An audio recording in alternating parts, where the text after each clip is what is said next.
솔직히 말해서요. 우리가 학창 시절에 역사 공부할 때 가장 외우기 싫고 가장 헷갈리고 결국 시험 직전에 포기했던 그 파트가 뭐였냐면 맞아요. 바로 이 붕당 정치였어요.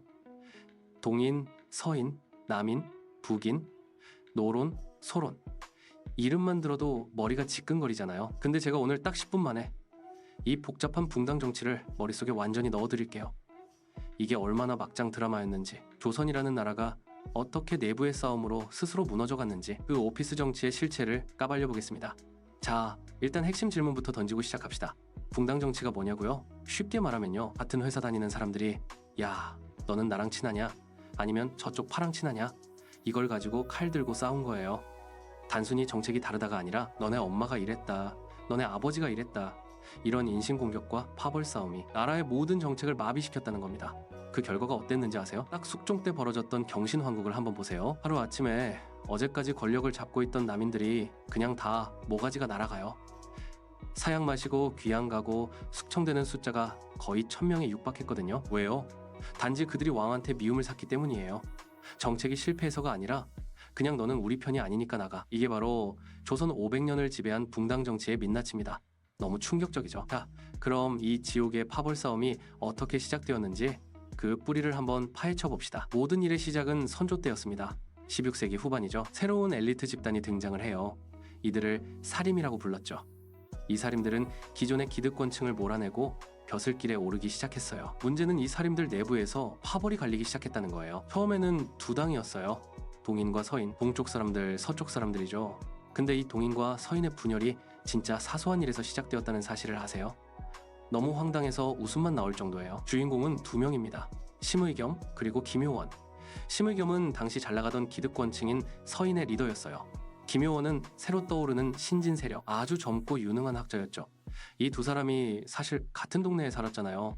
근데 심의겸의 집이 서쪽에 있었고 김효원의 집이 동쪽에 있었거든요. 그래서 동인과 서인으로 나뉘었다는 이야기는 재미있으라고 만든 비유가 아니라 어느 정도는 실제로 통용되던 이야기예요. 근데 이 두 사람이 왜 싸웠냐? 이게 핵심이잖아요. 첫 번째, 집터 싸움이 있었어요. 김효원이 이사를 왔는데 심의겸의 조카 집을 헐고 들어왔다, 이런 소문이 돌면서 사이가 나빠지기 시작했고요. 두 번째가 결정타였습니다. 인사 문제였죠. 김효원이 아주 중요한 벼슬자리 후보에 올랐어요. 근데 심의겸이 벼슬아치들한테 압력을 넣습니다. 야, 저 김효원 있잖아. 저 사람 과거 시험 볼 때 좀 부정행위했었어. 실력은 있는데 인성이 글러먹었어.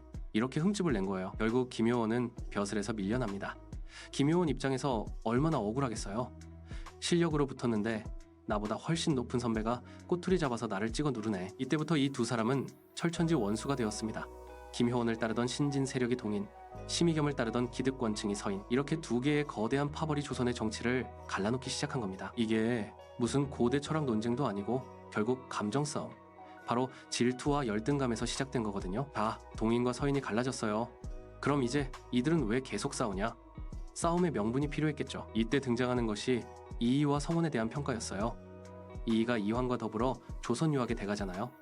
근데 이의는 서인의 정신적 지주였어요. 동인들은 이의를 비판합니다. 왜냐? 이의가 살아생전 기득권층과 너무 타협했다, 너무 현실적이었다, 이것이 동인들의 주장이었어요. 반면 서인들은 이의를 절대적으로 숭배했고요.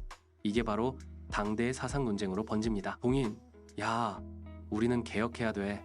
기득권 다 몰아내야 돼. 서인, 야, 무슨 소리야. 안정을 찾아야지. 천천히 가자. 이렇게 싸우는 와중에 조선을 뒤흔든 최악의 사태가 터집니다. 바로 임진왜란이죠. 전쟁이 터지자 붕당 정치가 잠시 멈출 거라고 생각했죠. 천만에요. 오히려 붕당이 더 쪼개지기 시작했어요. 전쟁 상황에서 리더십에 대한 평가가 엇갈린 겁니다. 동인 내부에서 또 분열이 생겨요. 북인과 남인. 동인이 쪼개지는 이유는 간단했습니다. 전쟁을 어떻게 끌고 가야 하느냐. 강경파였던 북인, 주로 의병 활동을 주도하고 명나라와 협력하는 데 적극적이었죠. 남인은 조금 온건했어요. 북인은 이 전쟁을 계기로 광해군을 지지하면서 권력을 장악합니다. 북인들이 광해군을 옹호하고 밀어주면서 권력이 완전히 북인 쪽으로 기울었죠. 여기까지는 북인의 시대였습니다. 하지만 북인 정권이 얼마나 갔을까요? 광해군이 인조반정으로 쫓겨나면서 북인은 완전히 정치 무대에서 사라집니다. 그리고 이때 등장하는 게 서인의 시대의 인조반정을 주도했던 서인들이 권력을 잡았고요. 남인들은 그 뒤를 잇는 이인자가 되었습니다. 여기서부터 붕당 정치는 단순한 파벌 싸움을 넘어 피를 보는 권력 투쟁이 됩니다. 자, 이제 붕당 정치의 꽃, 아니, 시궁창이라고 불러야 할까요? 바로 예속 논쟁을 이야기해 봅시다. 예속 논쟁은 효종이 죽고 난 뒤에 벌어진 일입니다. 효종의 어머니, 즉 대비가 상복을 몇 년 입어야 하느냐, 이걸로 나라가 두 동강이 났어요. 아니, 상복 몇 년 입는 게 그렇게 중요하냐고요? 중요합니다. 왜냐면 그 상복의 기간이 바로 효종의 왕위 계승 정통성을 결정했기 때문이죠. 서인들은 이렇게 주장했어요. 효종은 장남이 아니라 차남이었으니까 상복을 1년만 입어야 한다. 이것은 왕실의 법도에 따른 것이다. 이 말인즉슨 효종의 왕권이 원래 장남만큼 강하지 않다는 것을 은연중에 암시하는 겁니다. 반면 남인들은 강력하게 외쳤죠. 아니, 효종이 비록 차남이었지만 왕위를 이었으면 그 순간부터 장남 대접을 받아야지. 당연히 상복은 3년을 입어야 한다. 이 주장은 효종의 왕권이 절대적이고 정통성이 완벽하다는 것을 옹호하는 거예요. 결론이 어떻게 났냐? 처음 1차 예속 논쟁에서는 서인들이 이겼습니다. 1년 상복을 입기로 했죠. 남인들은 완전히 밀려났어요. 근데 2차 예속 논쟁에서 상황이 뒤집힙니다.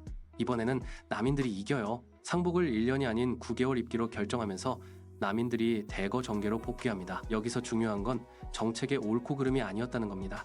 그냥 왕의 마음에 누가 들었냐, 왕이 지금 누구를 밀어주고 싶냐, 이것에 따라 권력이 왔다 갔다 했죠. 다 서인들이 권력을 잡았지만 이 서인들도 내부에서 또다시 갈라지기 시작해요. 노론과 소론, 이 두 당이 왜 갈라졌냐? 역시 또다시 사소한 이슈였습니다. 숙종 때 일이었죠. 송시열이라는 서인의 거두가 있었습니다. 이분이 나중에 유배를 가게 되거든요. 이 송시열을 어떻게 처리해야 하느냐, 이 문제를 두고 서인이 쪼개집니다. 노론, 늙은 논쟁이라는 뜻이죠. 이 사람들은 송시열을 절대적으로 존경해야 한다. 송시열의 학문과 사상을 그대로 계승해야 한다.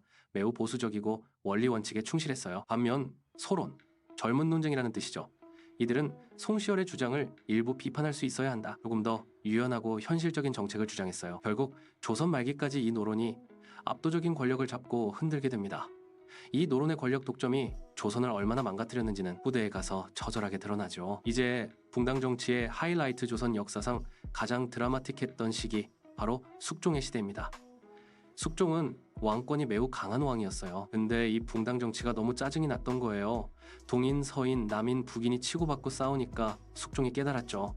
아, 내가 이들을 잘 이용해야겠다. 숙종은 황국이라는 필살기를 사용합니다. 황국, 쉽게 말하면 권력의 판을 하루아침에 통째로 뒤엎는 겁니다. 숙종은 그냥 왕의 기분에 따라서 오늘 기분이 좋으면 남인들 다 불러서 벼슬 주고 서인들 다 귀양 보내, 내일 기분이 안 좋으면 서인들 다시 불러서 권력 주고 남인들 다 사양 내려, 이런 식으로 권력을 쥐락펴락했어요.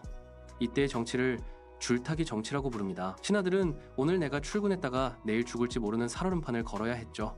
가장 유명한 황국이 바로 기사황국입니다. 이때는 장희빈이 등장하죠. 숙종이 인현왕후를 폐위하고 장희빈을 왕비로 앉히고 싶었어요. 당시 인현왕후를 지지하던 세력이 서인 장희빈을 지지하던 세력이 남인이었습니다. 숙종은 남인들의 손을 들어줍니다. 인현왕후 폐위, 서인들 전부 귀양 혹은 처형. 남인들이 권력을 완전히 장악합니다. 남인들은 기뻐했겠죠? 야, 우리가 드디어 이겼다. 근데 그 기쁨이 얼마나 갔을까요? 딱 5년 후 숙종이 갑자기 또 마음을 바꿉니다. 아무래도 내가 인현왕후를 폐위한 건 좀 실수였던 것 같아. 이때가 갑술 황국입니다. 숙종이 갑자기 인현왕후를 다시 복위시켜요. 그리고 장희빈을 강등시키고 이 장희빈을 지지했던 남인들은 어떻게 됐을까요? 전부 숙청당합니다. 완전히 멸문지화를 당했죠. 숙종이 장희빈에게 사약을 내릴 때 그 사약을 들고 간 사람들이 바로 서인들이었습니다. 이것이 바로 숙종의 환국 정치, 왕권을 강화하기 위해 신하들을 소모품처럼 썼던 조선판 잔혹극이었죠. 이 환국 정치는 그 이후로도 계속됩니다. 영조, 정조 시대에는 탕평책이라고 해서 왕이 골고루 인재를 등용하려고 노력했어요. 야, 너네 싸우지 마. 이쪽에서도 인재 뽑고 저쪽에서도 인재 뽑고, 이게 바로 탕평책이었죠. 하지만 탕평책은 왕이 강할 때만 통했습니다. 왕이 조금이라도 약해지면 어떻게 됐을까요? 다시 노론, 소론이 치고받고 싸웠어요. 특히 영조, 정조 사후에 왕권이 약해지자 바로 세도 정치가 시작됩니다. 안동, 김씨, 풍양조씨 같은 특정 가문이 오로지 노론의 힘을 등에 업고 나라의 모든 권력을 독점했어요. 붕당 정치가 결국 세도 정치라는 괴물을 낳은 거죠. 자, 이쯤 되면 우리는 근본적인 질문을 던져야 합니다. 붕당 정치는 왜 조선을 망하게 했는가? 정치란 원래 싸우는 거 아니냐? 민주주의 국가에서도 여당, 야당 싸우지 않냐? 맞습니다. 싸우죠. 하지만 조선의 붕당 정치는 공묘를 지향했어요. 현대 정치는 싸우더라도 다음에 선거에서 이기기 위해 국민들의 지지를 얻으려고 노력하잖아요. 조선의 붕당은 그런 게 없었어요. 일단 상대방을 정치적으로 죽여서 내 편이 권력을 영원히 독점하는 것, 이것이 목표였습니다. 그러다 보니 가장 중요한 것이 뒷전으로 밀렸죠. 바로 민생과 국방이었습니다. 임진왜란과 병자호란을 겪고도 붕당들은 정신을 못 차렸어요. 야, 청나라가 쳐들어올 것 같냐? 아니, 지금 그게 중요하냐? 송시열의 제사를 지내느냐 마느냐가 더 중요하지. 이런 식이었어요. 나라의 미래보다는 우리 당의 이익, 우리 가문의 이익이 우선이었던 겁니다. 결국 외부 세력이 조선을 침략했을 때 내부에서는 단 한 번도 단결하지 못했습니다. 우리가 오늘 붕당 정치를 자세히 들여다봤어요. 복잡하게 얽혀있던 이 정치사를 단순히 동네 오피스 정치 싸움으로 이해하시면 훨씬 쉬울 겁니다. 아주 슬프고도 교훈적인 이야기라고 할 수 있겠죠. 오늘 이 이야기를 듣고 복잡하게만 느껴졌던 붕당 정치에 대해 아, 이게 이런 드라마였구나 하고 무릎을 탁 치셨다면 구독과 좋아요 부탁드립니다.